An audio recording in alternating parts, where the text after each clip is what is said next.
Sveiki visi. Šiandien laidoje matysite pokalbį su Vytautu Rubavičiumi, kuris yra garsus eseistas, politikos apžvalgininkas, filosofas bei kultūrologas. Ir su juo mes kalbėjomės apie korupcinės demokratijos apraiškas Lietuvoje ir jų sprendimo būdus. Šiandien laidoje matysite pirmąją pokalbio dalį, o kitą ketvirtadienį matysite antrąją pokalbio dalį. Gero žiūrėjimo.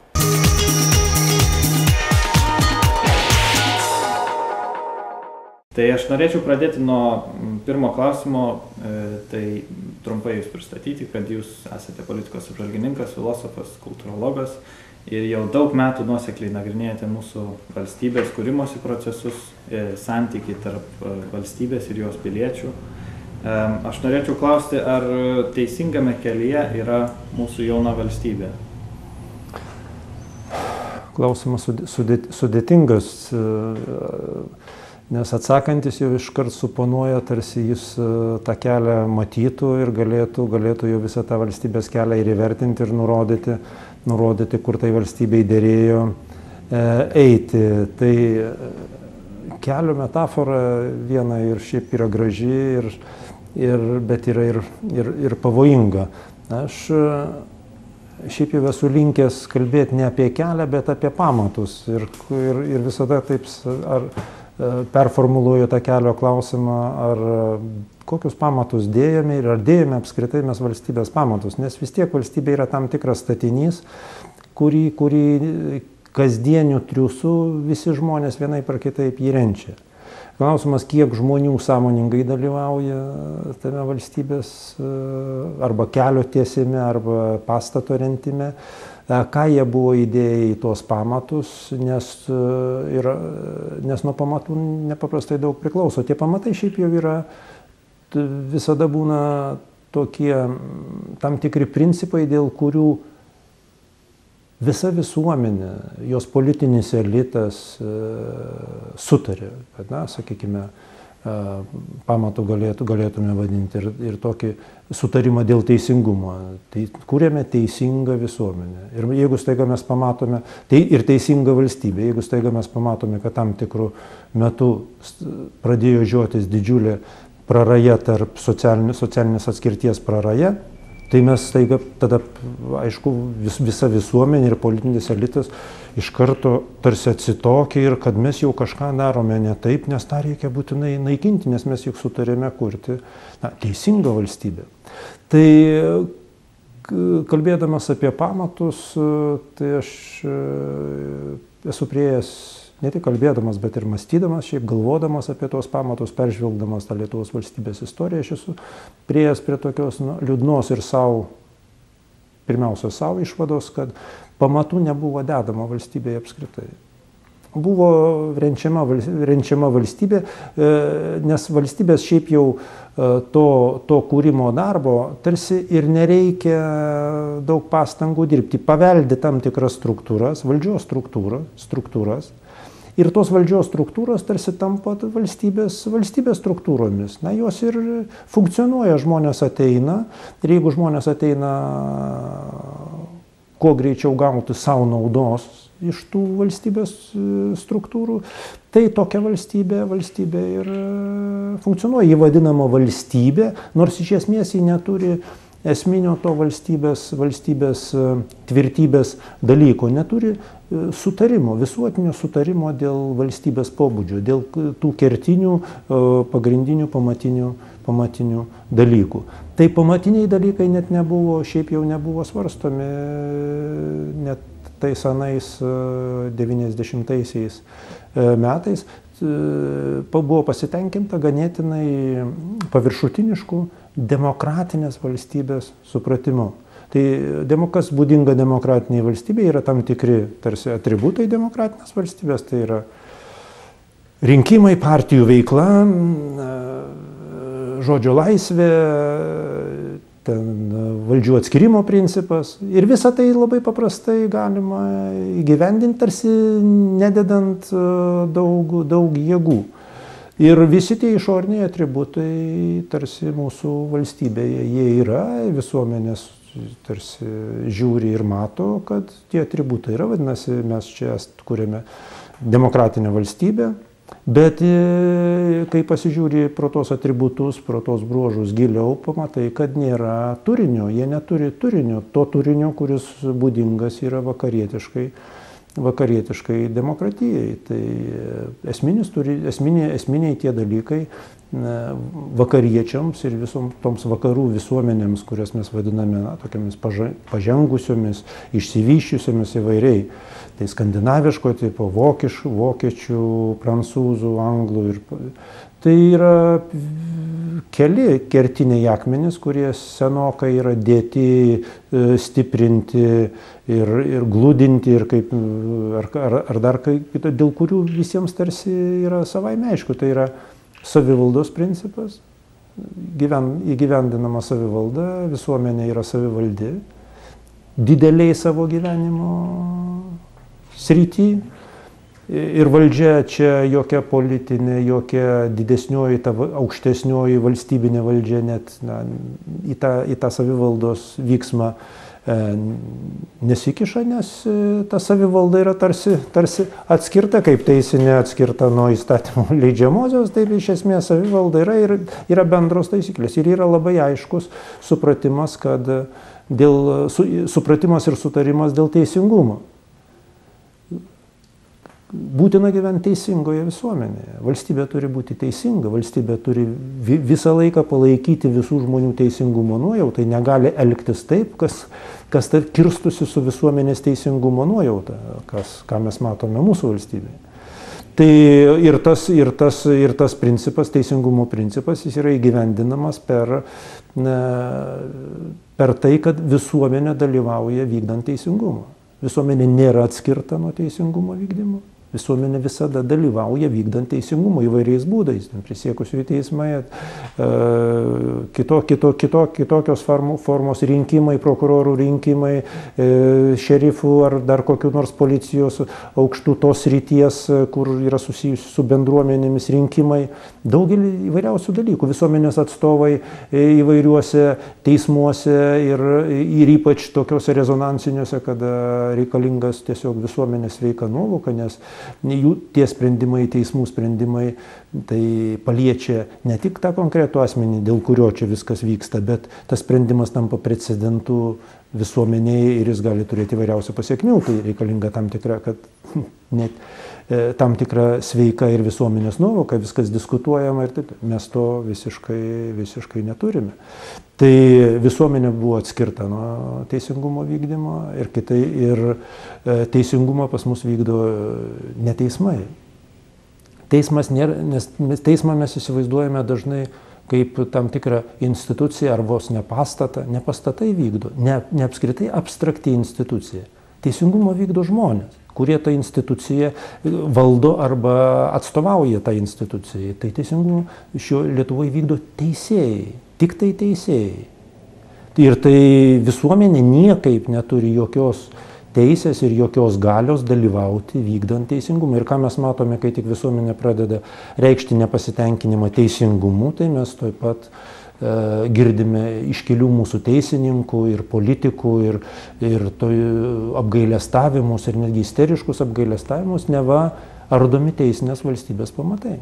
Bet teisinė valstybė nebuvo kuriama, tai teisinės valstybės pamatų net nėra padėta. Tai nėra ką ardyti. Tai ar čia galėtume vadinti to Lietuvos keliu nežinau, bet man atrodo, kad 20 metų jau yra pakankamas tas laiko tarpsnis bent jau susimastyti, ką mes statom ir ant kokių pamatų mes čia kuriame. Tai ta sistema, kuri yra sukurta ir kurią aš čia vadinu korupcinės demokratijos ir ten vaizduojamosios demokratijos, ji turi visų tų bruožų ir vaizduojamosios demokratijos ir korupcinės demokratijos. Ta sistema yra labai naudinga tam tikram sluoksniui, kuris tą sistemą valdo ir kuris visomis išgalimis gina kaip tik tą sistemą. Nes ji laiduoja valdymą neatsakant. Nes visuomenė neįgali, visuomenė atskirta nuo visko, nuo valstybės kūrimo, tai gali valdyti neatsakydama. Ir ypač yra naudinga partiniai nomenklatūrai, nes jau buvo išlaikytas tas pats esminis partinių valdymo principas. Sovietmečiu kas valdė? Sovietmečiu valdė partiniai. Tai o kas valdo dabar? Valdo partiniai. Ir tai buvo sutapatinta, demokratija buvo sutapatinta su partinė sistema. Tai tarsi partinė sistema, daugia partinė sistema ir yra tas vakarietiškos demokratijos esmė. Jokių būdų nėra. Vakarietiškos demokratijos esmė yra savivalda. Ir santykis savivaldos ir partinių valdžios santykis. Tas santykis įvairiuose šalyse jis yra vis kitoks. Ten vienur daugiau tų partinio principo, kitur mažiau. Bet niekur net aplinkinėse jau mūsų šalyse nėra taip, kad visai nebūtų savivaldos. Kad savivalda būtų tik iškaba, kuri maskuoja partinių sąrašų, partinės nomenklatūros valdymą. Na, kuo išvirto tas partinės nomenklatūros valdymas rajonuose, manau, taip pat daugeliui gerai yra žinoma, kada prisidengiant partijų pavadinimais gali valdyti šeimos, giminaičiai, būreliai draugų ir taip toliau, kurie yra visų partijų viršūnėse ir savo sėkmingai gali susidarinėti giminiškas koalicijas ir visai nesvarbu, už ką tas žmogus ten balsuotų ar nebalsuotų. Balsavimas nėra svarbu. Nors rinkimų sistema yra, laisvi rinkimai yra laikomi vėlgi demokratinės valstybės tokių esminių atributų, jau esminių bruožų. Tačiau pats, jei nėra turinio, tai rinkimai nieko nekeičia, nes rinkėjai tampa tik tai elektoratu, kuris reikalingas, parodyti vėlgi, kad dalis žmonių atėjo prie balsadėžių, o jau visa kita yra sutvarkoma per partijų sandorius ir koalicijas ir taip toliau. Tas reikalas, jūs tik tai balsuokite, o valdysime mes. Tai tas principas yra 20 metų ir jis yra mano galva didžiulė Lietuvos bėda, kuri neleidžia Lietuvai šiaip jau susikaupti jokiam proveržiui kaip valstybei. Kaip valstybė mes nesame padarę jokių proveržių. Mes nesame sukaupę savo jėgų nei mokslo, nei kultūros, nei ekonomikos tam tikrų sričių proveržiams. Ta mes tiesiog nekaupėme. Tai nes kodėl? Todėl, kad norint susikaupti proveržiui, pirmiausia, reikia tokių intelekto, dvasios, išsilavinimo galių ir nesavanaudiškų galių, nes tada turi atidėti tos savanaudiškumą, atidėti kuriam laikui, nes reikia kaupti valstybės lėšas, reikia kaupti valstybinės pajėgas. O kam tą daryti, jeigu dabar tos pinigus 20, 30, 40% biudžetinių kažkur reikia nepaliaujamai jais manipuliuoti, juos nuleidinėti, juos valdyti taip, kad nubirėtų į tas, į kitas, į trečias kišenės. Tai šitas darbas yra tam pagrindinis valstybės vadovų, valstybės apie juos besisukančių žmonių darbų ir nėra jokio šansų, kad valstybė susikauptų, kad jie susikauptų kažkokiams tai tokiems apčiuopiamiems proveržių. Ačiū už atsakymą, bet aš norėčiau šiek tiek susikoncentruoti ties korupcinės demokratijos apibrėžimu. Ir pasak jūsų knygos žodžiais tariant, visada svarbus politiniai sprendimai priimami ne valstybės ir jos piliečių, o politinių lyderių, verslo ir kitokių grupuočių naudai. Jūs minėjote vertybinio pagrindo nebuvimą ir valstybės pamatų nebuvimą ir savivaldos teisės atėmimą iš piliečių. Ar tai yra tos pagrindinės priežastys šios korupcinės demokratijos veikime? Ar jūs matytumėte kokių nors kitokių priežasčių? Aš manau, kad pagrindinė priežastis ir yra tai, kad visuomenė yra paversta neįgalių žmonių sambūriu. Visuomenė yra įgali tik tada, kai ji turi tam tikrą galę ir turi galę veikti valstybės valdymą. Turi galę tvarkyti savo kasdienį gyvenimą. Tai jeigu jį tos galios neturi, tai su ją galima visiškai nesiskaityti. Tai va čia yra vienas iš esminių dalykų, kuris leido politiniam elitui sukurti visą valstybės mechanizmą, kuris šiaip visas jis yra korupcinis, visas jis yra grindžiamas dalies pinigų nuplovimu, dalies valstybės, ES pinigų nutraukimų, pervedimų į, sakykime, asmeninės sąskaitas. Ir todėl visi, bet kokie sutarimai, koaliciniai sutarimai, tai dėl ko vyksta, praktiškai vyksta ministerijų su tam tikrais biudžetais dalybos. Daugiau nieko. Niekam neįdomu, kas bus, kaip svarbu, kas kokį biudžetą valdo, pagal tam tikrą galią.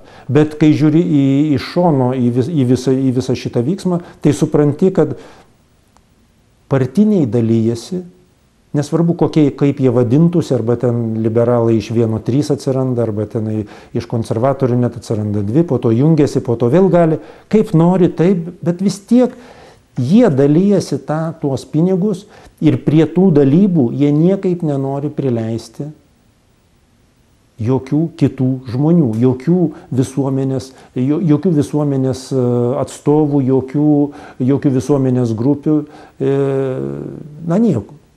Čia, kai būdavo aiškinama, kad kodėl mes nenorime skolintis, daug pigiau skolintis čia iš Pasaulio banko ar iš tų jau organizacijų, kurios anksčiau čia ir kurios yra sukurtos tam, kad padėtų.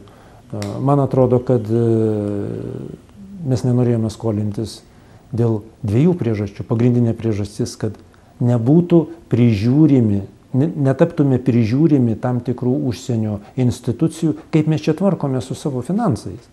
O kitas dalykas, kad jeigu mes skolinamės ir mums skolina Tarptautinės valiutos fondas, Pasaulio bankas, tai nėra to procento, kurį gauna žmonės atvedę valstybę į vienokius ar kitus bankus. Tas procentas, finansininkai kalba, kad yra iki 2% nuo pasiskolintos sumos. Tai didžiulės lėšos. Ir čia niekas ir svarbiausia, kad josgi nekainuoja nei bankui, nei kam. Tiesiog bankas pasiima, pakeldamas skolos kaštus, bankas pasiima tos pinigus iš tos šalies, kuris skolinasi. Paplitusi labai praktika. Tai jį veikia ir mūsų šaly, manau, taip pat sėkmingai. Tai nes kitų priežasčių, kodėl čia taip mums nereikėjo skolintis pigiai, o būtinai reikėjo skolintis brangiai, kitų priežasčių aš čia nelabai matau. Ekonominis būtinumas tai tikrai buvo toks, kad reikėtų skolintis kuo pigiau. Mes nuėjome kitų kelių, mes skolinomės kuo brangiau, po to didžiuojamės, kad mes taupydami įveikėme krizę. Vėlgi labai keistas mūsų ir politikos lyderių, ir valstybės vadovų samprotavimas apie tarsi krizės suvaldymą, apie išmintingą vadovavimą. Tai mes suvaldome finansus taupydami. Bet niekas nekalba, kad mes taupome taip, kad mūsų skola visą laiką didėja. Tai ką reiškia taupyti, didinant skolą? Tai labai toks keistas ekonominis dalykas. Jis įsivaizduoja, kad jeigu valstybė taupo, tai jau tikrai taupo iš savo vidinių šitų, tokių jau išteklių.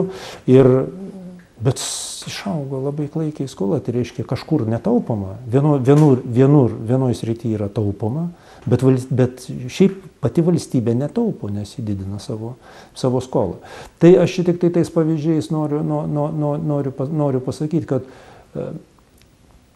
yra daug valstybės tų mechanizmo veikimo įvairių tų aspektų, visų kaip ir korupcinės demokratijos aspektų, kurių čia galima būtų gal ir vardinti ir žiūrėti, bet esminis dalykas yra tas, kad korupcinis mechanizmas kaip valstybės mechanizmas gali susiklostyti tik tokioj terpėj, kurioje visuomenė yra visiškai neįgali. Tai šitai buvo labai sėkmingai padaryta, tas neįgalumas visuomenės buvo didinamas po mums išsilaisvinus iš sovietinės okupacijos. Tai mes išsilaisvinome ir tuo darbas buvo tarsi laisvinimuose užbaigtas. Ir mes sėkmingai patekome į kitokio pavydalo, bet daugeliu žmonių labai skaudžiai išgyvenama ir jaučiama kitokia nelaisvė. Vietinė, sakykime, vietinės nomenklatūros, vietinio administracinio aparato nelaisvė. Ir šitai dėja istorija yra tarsi toks netgi dėsnis ir kuris labai ryškus yra tose šalyse, kurios išsilaisvino iš koloninės priespaudos. Tai vietiniai engė ir kraujų ir savuosius išsilaisvinę labiau nei kolonizatoriai, kurie jau buvo pakankamai tarsi sukultūrėję. Tai mes tą matome ir Afrikoje, Azijoje, daugelį šalių mes šitais tai pamatėme. Ir pamatėme netgi klaikiausių teroristinių režimų, kurie tiesiog naikino savas tautas. Tai mes čia turime tokį panašų, sakykime, istorinio dėsnio patvirtinimą, kad savoji administracija, savoji valdžia yra negailestinga savos visuomenės atžvilgiu. Ir šitai mes matome, tiesiog tų apraiškų yra daug ir mūsų prezidentų pasisakymuose, ir premjerų, ir ministrų, kada, sako, mano žmonės klausia, tai tokia didelė migracija, ką dabar čia daryti? Tai atvažiuos kiti žmonės, atvažiuos čia tų žmonių, šiaip pasaulyje juk yra, viskas. Ir jokio išgyvenimo, jokio jaudulio, nes viskas atlyginimai užtikrinti, sluoksnis laikosi pakankamai tvirtai, valstybės mechanizmo. Valstybė, kai klausime, ar valstybė, kas čia didelė skola ir taip toliau, visi labai puikiai supranta, kad tą skolą galima didinti tol, kol leidžiama skolintis. Kas yra skolos? Skolos yra pinigai, tai yra popieriai, kuriuos spausdina Europos bankas. Tik tų popierių ir tie popieriai eina per rankas politinio elito. Ir viskas. Čia nieko nėra baisaus. Bet tik tai yra baisu, kad tiem žmonėm, kurie negauna tų popierių, o dalis žmonių negauna tų popierių. Aš norėčiau, jūs minėjote partijų, korumpuotas partijas, sisteminės partijas, kurios turi prieimą prie to pinigų šaltinio ir prie jo nieko daugiau kito neprileidžia. Nei žmonių, nei kitų partijų, jeigu jos yra daugumoje. Aš norėčiau klausti, taip pat turint omeny skolos augimą, ne tik Lietuvos, bet ir globalinės skolos augimą, kaip ir atrodo, kad savo. Ar tai nėra vidinės kontradikcijos visos kapitalistinės sistemos, kuri visgi turi labai daug savyje neaiškumų, kaip ir ta pati demokratija? Jo, tai iš ties čia vėlgi veriasi didelio pokalbio tema, nes kai mes pasižiūrime į Europos lyderių pokalbius, jau tie žmonės, kurie seka tos pokalbius arba pareiškimus, mes matome, kad ir Europos, ir pasaulio lyderiai iš esmės nežino, ką sakyti. Nelabai supranta, kas vyksta. Jie ilgalaikės perspektyvos nebenumato. Pasaulis yra tapęs toks labai staigiai besikeičiantis, mainus pasaulis. Ir numatyti kažkokius tai ilgalaikius dalykus darosi labai sunku. Kodėl tas pasaulis tokiu tapo? Tai tas pasaulis tokiu tapo, kada finansinis kapitalas buvo visiškai išlaisvintas iš bet kokios priežiūros. Taigi, taip tariant, visos kitos laisvės buvo, sakykime, žmonių ir valstybių buvo tarsi pajungtos finansinio kapitalo laisvėje. Na ir vieną mes matome tą pirmą, sakykime, tą tokį prieštaringumą net pačiu žmogaus vaizdinyje. Tai viena vertus demokratinėse valstybėse aiškinama apie žmogaus teisų viršenybę ir visi kiti dalykai, kurie iš esmės yra ir teisingi, ir puoselėtini. Ir kita vertus, jie yra traktuojami kaip ištekliai, human resources. Manau, kad pats tikriausiai susidūrėjai su tais dalykais. Tai ištekliai, human resources ir žmogaus teisės yra tarsi du skirtingi kalbėjimai apie žmogų. Ir jie visai yra priešingi, nes ištekliai neturi jokių laisvių ir jiems ištekliams laisvių nereikia. Jie net negali galvoti apie laisvę. Kaip ir darbo, kai žmogus paverčiamas vien darbo jėga, tai jisai tampa tuo darbo ištekliu. Viskas, baigėsi ten visos laisvės ir mes tam labai puikiai matome, kad šiaip jau sistema įgyvendina human resources principą, o jis yra uždengiamas ideologiškai dar į žmogaus teisių.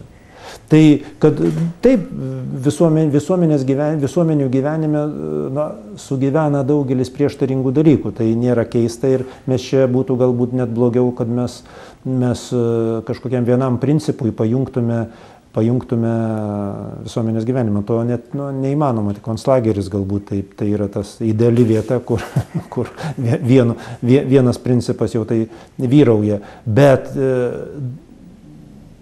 esmė ta, kad reikia įžiūrėti tos prieštaringumus ir įžiūrėti, kas čia ima valdyti, kas pajungia žmogų. Jeigu mes kalbame apie žmogaus vertę, nelikstamą žmogaus gyvenimo, jo kūrybinės galios vertę, tai vis dėlto neturime pasiduoti human resources arba tų išteklių apžavams. Ir nepradėti aiškinti, kad žmogaus tikslas yra kuo greičiau prisitaikyti prie rinkos reikalavimų, kurie tarsi yra čia yra vos nedieviškos prigimties. Tai nėra šiaip rinkos kuria žmonės. Rinkos yra valdoma. Rinkos nesusikūrė pačios. Jos yra juridiškai kūriamos susitarimais ir visos rinkos yra sukurtos. Tai yra žmogaus produktas. Ir klausimas yra tik tada, kas rinkas valdo ir kam valdo. Tai tą procesą yra labai sunku įžiūrėti ir tas mūsų dabartinis būvis rodo, kad ir didžiųjų valstybių lyderiai nelabai suvokia, kas dabar gavosi išlaisvinus kapitalą. Kitaip tariant, pagrindiniais pasaulio ekonomikos ir pasaulio reikalų dalyviais ir tais tapus bankams, kurie ir yra ta valdančioji instancija, nes apie ką buvo ir apie ką vyko visos dabar kalbos nuo kokių 8 metų, kaip gelbėti bankus ir kaip gelbėti bankus. Tai kaip gelbėti finansinę sistemą. Ir tik dabar 12 metai, jau per 4 metus, pamažu prieita prie išvados, kad bankus reikia kontroliuoti. Kitaip tariant, grįžti prieš tečerinį laiką, kada bankų kontrolė dar tarsi buvo, o po to buvo išlaisvintas finansinis kapitalas. Bet kiek jau praėjo laiko. Tai kitas dalykas, kurio, man atrodo, nelabai ir norima suvokti, juolab, kad yra sudėtinga, tas visas ekonomikos tikslingumo pobūdis. Kaip ekonomika yra pasukama, kam ji pasukama? Pinigų gamybai ar vienaip ar kitaip žmogui. Tas vertybiniai, tokie ideologiniai dalykai, svarbiausias, ką mes dabar girdime ir iš mūsų vadovų, ir iš daugelio, ir Europos lyderių, klausimas yra BVP augimą. Tai yra toks skaičius, auga arba neauga BVP, tai yra tik tai skaičiai. Tai visiškai jie nieko nedaro. Kai paklausia ekonomisto, kodėl ekonomika turi visą laiką augti, jis neatsako į tą klausimą, jis negali atsakyti, kodėl augti ekonomikai. Gal visko jau yra ten prigaminta, reikia kitaip tą tvarkyti pasaulį. Tai, o kaip kitaip tvarkyti, iš karto klausimas yra. Ir vėlgi čia mes grįžtame prie to sisteminio prieštaringumo, kuris dabar būdingas mūsų laikui. Tai man atrodo, kad pati kapitalizmo sistema dabar yra perėjusi tokį būvį, kuris yra perėjimo būvis. Čia ne krizė, ne dar kas nors, yra perėjimo būvis, kuris labai įvairiai reiškiasi. Jo aspektų, tai tas neapibrėžtumas, staigus svyravimai ekonomikos, politinės padėties, yra kaip tik susiję su to perėjimu šitą. Kas lėmė šitą perėjimą? Vėlgi mes čia galėtume svarstyti, kad tai yra tam tikras globalizacijos vyksmas. Vieną globalizacijos aspektų čia būtų galima įžvelgti, kuris dabar kaip tik mano galva yra taip aiškiai matomas, bet vėlgi nelabai aiškiai suvokiamas. Tai koks tas aspektas? Globalizacija šiaip susaistė visas žmogaus gyvenimo sritis, technologijas, pasaulio vietas ir čia yra tarsi visiems žinomas dalykas. Tas susaistimas, jis vienaip ar kitaip turėjo pereiti į politinį susisaistymą, į tokį aiškų politinį susisaistymą, kitaip tariant, tokio politinio subjekto kūrimą, kuris jau užsimtų pasaulio reikalais. Suvienyta Jungtinių tautų organizacija netapo to organu. Taigi tada politinio valdymo globalizacija neįvyko. Ir dabar mes matome to globalizacijos vyksmo įrimą kaip tik politinėje srityje, kada grįžtama prie geopolitinio mąstymo, prie nacionalinių interesų vėlgi, prie valstybių stiprinimo ir prie klaikių ginklavimosi varžybų, branduolinio ginklavimosi varžybų. Branduolinio ginklavimosi varžybos visada yra šitas toks tam tikras rodiklis, kad kažkas pasikeitė. Ar mes nusiginkluojame, ar mes pradedame ginkluotis. Tai jeigu mes pradedame ginkluotis, mes grįžtame prie tam tikrų sienų, stipriname valstybės galima stiprinti tik tai konsoliduojant visuomenės, tai kitaip tariant, valstybiniu mastu pradedant propaguoti valstybinį nacionalizmą. Tai šitai mes matome savo kaimynių apsuptyje, Lenkijos, Rusijos, Baltarusijos, kuri perėjo į tą nacijos kūrimosi tokią stadiją. Bet vėlgi šitie dalykai yra tarsi neapmąstomi, jie yra nustumiami ir pasitenkinant vėl nepaliaujamomis kalbomis apie skolas, apie skolų sprendimo ten būdus, apie ekonomikos gaivinimo, negaivinimo ir taip toliau. Ekonomika niekas neneigia, šiaip yra svarbu, bet tos kalbos apie ekonomiką, mano galva, užtemdo svarbesnius dalykus, kurie vienaip ar kitaip veiks ekonomiką ir neleis susitvarkyti šitame mūsų pasaulyje taip, kaip būtų jame galima susitvarkyti. Dėkojame Vytautui Rubavičiui už tikrai įdomų pokalbį ir įdomias mintis. Tikimės, kad jas pavyks pritaikyti praktikoje. O kitą ketvirtadienį, kaip jau minėjau prieš tai, matysite antrąją šio pokalbio dalį.